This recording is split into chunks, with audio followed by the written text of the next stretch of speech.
বিবি পায়রা পায়রা, বিবি পায়রা পায়রা, বিবি পায়রা পায়রা, বিবি ও মামা, দেখো না আমার চুলটা হিরোর মতো লাগছে না?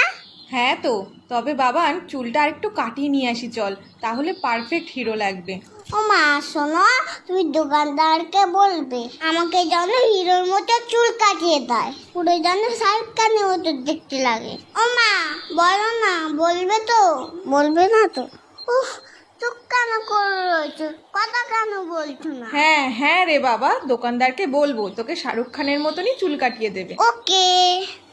কি বৌদি, কেমন আছেন? খবর সব ভালো তো? হ্যাঁ দাদা ভালো। আরে বাবান, কেমন আছো? হ্যাঁ ভালো আছি, তবে আমার কিন্তু হিরোর মতো চুল কেটে দিতে হবে। তুমি পারবে তো? আগে বলো, নয়তো তোমার কাছে কাটবো না। সব রকম কাটতে পারি আমি, তুমি এখানে এসে বসো। আমাকে একটু উঁচু করে দাও, আমি তো মুখটাই দেখতে পাচ্ছি না। হ্যাঁ তাই তো, তুমি নামো, আমি উঁচু করে দিচ্ছি। দেখো আমার জন্য সব চুল কেটে দিও না।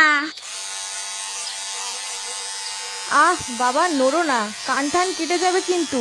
ও দাদা, একেবারে মুড়ো করে কেটে দেবেন। হ্যাঁ হ্যাঁ, বুঝেছি বুঝেছি।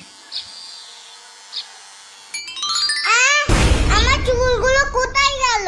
ও বাবান, তুমি কাঁদছো কেন? তোমাকে তো রজনীকান্তের মতো লাগছে দেখতে। ওটা রশ্মি টশ্মি যায়নি না, আমার চুল আবার লাগিয়ে দাও, না হলে এখান থেকে আমি যাবো না।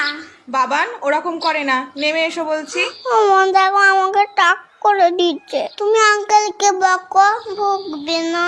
শোন, টাক হয়েছিস তো কি হয়েছে, ও আবার দুদিনে চুল গজিয়ে যাবে, তাছাড়া তো তোর হিরোর মতনই লাগছে। ঠিক আছে ঠিক আছে, টাক যখন হয়ে গেছি তাহলে চকলেট দাও।